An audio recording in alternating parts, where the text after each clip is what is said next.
Good morning, grade 7s. I wish I was with you all today, but I hope this video demonstration serves you all well. As you all know, we are starting our chemical changes and chemical reactions unit today, and me and my teaching partner, Mr. Hodgson, have a very special demonstration for you all. If today's demonstration was live, now would be the time where I would ask you all if anyone could tell me what the definition of a chemical reaction is. And since this isn't live and there's no one there to answer me, I will just tell you. So a chemical reaction is defined as a change in matter in which there's a new substance formed with new properties. And so, without giving too much away, I can tell you the name of the demonstration. It is film canister rockets. But that's all I'll say for now, and I'll turn it over to Mr. Hodgson to give you a little intro, a little taste as to what we're going to be doing today. Before we get into the film canister rocket experiment, what we're going to do first is we're going to see what happens when you just add baking soda and vinegar in an open container. So the first thing that you need to do is you need to make sure that your hair is tied back, your glasses is on, and your apron or lab coat is put together and not open.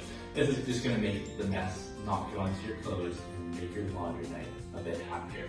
So the first thing that we're going to do is, before we get into it, as a class, what you could do is you could either individual predictions, pair and share, or collective class discussions. You could ask around and see what they think will happen when you add baking soda and vinegar together in an open container. It is going to be a bit different for the rockets because that will be an enclosed container, and we'll get into that a bit later in the video. So the first thing I'm going to do is I'm going to add about just under half a cup of vinegar into my mixing container, and then I'm going to add about 4 heaping tablespoons of baking soda, and we're going to see what happens. As you can see, it's a really fast reaction and it makes a mess. That is what makes really handy for a handy dandy towel to clean up afterwards. So as a class, what you can do is you can go around and they will have these graphic organizers that are put into our description of our demonstration that help it really easily for students to organize their predictions, their observations, and when we get into the rocket experiment, how far the lid of the canister travels. So as a class, you can go around asking and predicting. Predicting will be for the rocket experiment, but the conclusion of what happened in this open container, was there a color change, how fast did it occur, and what observations was there of a chemical or physical reaction that occurred. The big thing to consider whenever you're doing an experiment with your class or whenever anybody else is around, even if it's just by yourself, is the safety considerations of what is going to happen through this experiment. The most important thing that you need are safety goggles. Now, the best place to complete this experiment is outside. But if it's rainy or cold and you have to do it inside, which is less than ideal, you need safety goggles for yourself and everybody else in the room. If you're doing it outside, only the person completing the experiment needs these safety goggles, as long as the trajectory of the lid of the plastic canister is away from the students.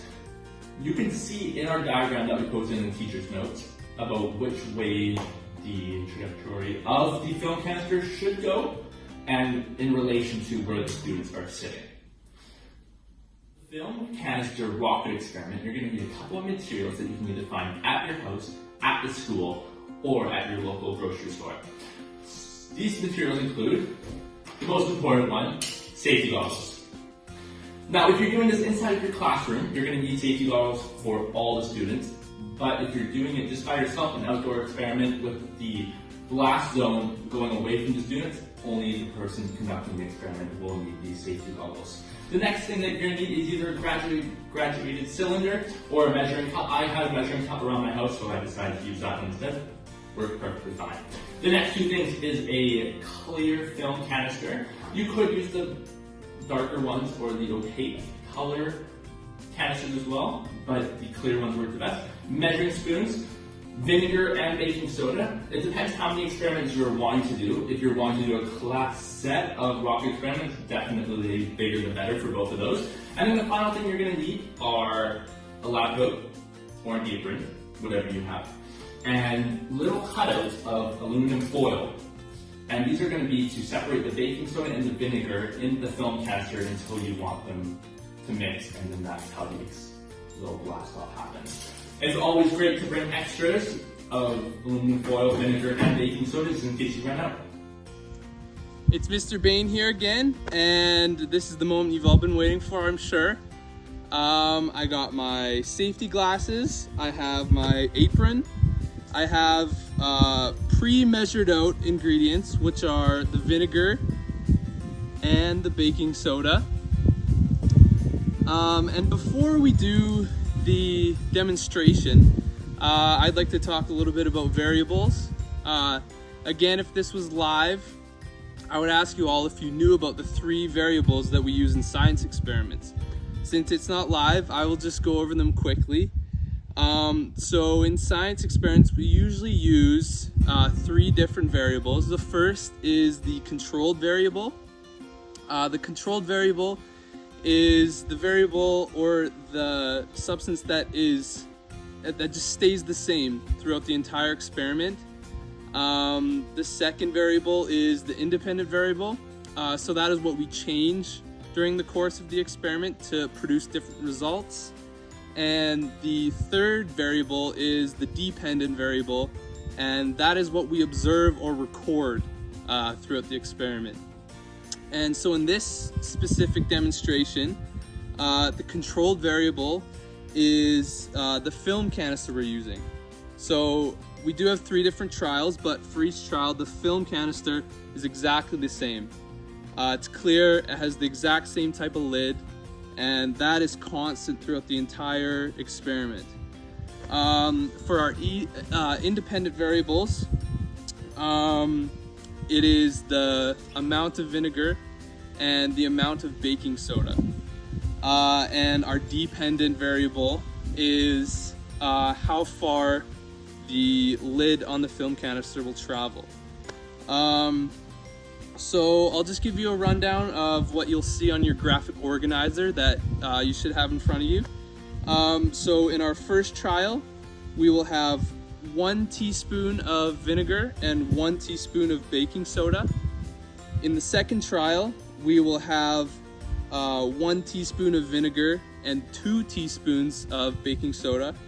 And in the third trial, we will have 2 teaspoons of vinegar and 1 teaspoon of baking soda. So without further ado, I think we can get to the trials now. And as we go through the trials, I will stop and I will give you time to fill out your graphic organizer. Before we start the first trial, I'll give you all a chance to fill out the bottom portion of the graphic organizer, which is the variables.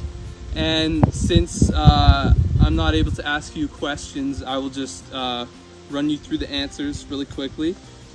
So for all 3 trials, the controlled variable is going to be the film canister, because we have the exact same film canister for all the trials. And for the dependent variable for all 3 trials, that is going to be how far the film canister lid will travel. We got a little helper over here. And so for the first trial, the independent variables are going to be the amount of vinegar and the amount of baking soda. For the second trial, the independent variable is going to be the baking soda, because we have 2 teaspoons of baking soda in here and only 1 teaspoon of vinegar, so we added more baking soda, we changed that. And for the third trial, the independent variable is going to be the vinegar, because we have 2 teaspoons of vinegar and only 1 teaspoon of baking soda, so the vinegar is what we changed. All right, so I think we can get to the first trial here. So what I'm going to do is I'm going to remove the lid from the first film canister. I'm gonna drop this little cylinder of aluminum foil filled with baking soda into the canister, close the lid really quickly, lay it on its side, give it a little nudge, and then afterwards I'll measure how far the lid of the film canister went. So really quickly, I'll let you just write down any predictions you might have for what's about to happen. So I'll let you do that really quick, and let's get to it.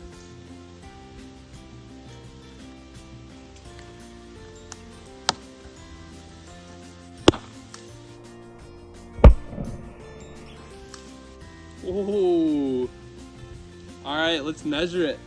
So that was equal parts vinegar and equal parts baking soda, and after measuring with the measuring tape, the lid traveled 3.8 meters. So you can record that in the distance traveled section, and you can also record any observations that you saw during that demonstration. Just to get your mind thinking about chemical reactions, a few key pieces of evidence that a chemical reaction has occurred are, hint hint, a loud sound or a precipitate forming, which may or may not be on this table. Okay, so let's get to the second trial. So this is 1 teaspoon of vinegar and 2 teaspoons of baking soda. So more baking soda than vinegar. We'll see if this changes anything.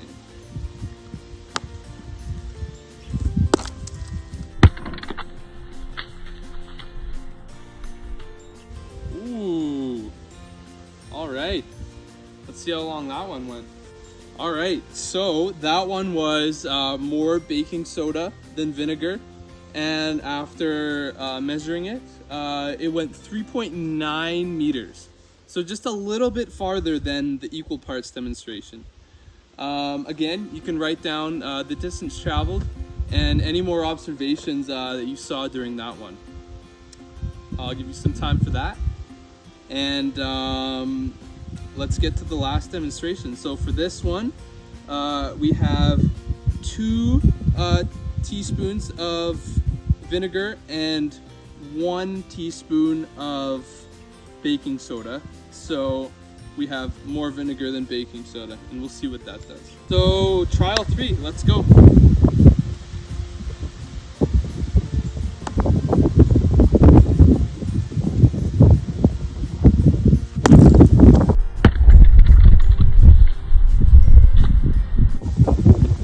Almost touched that one. Let's see how far it went. So after recording, after measuring, that one went 4.8 meters. So definitely our longest launch by far. And that concludes the trials.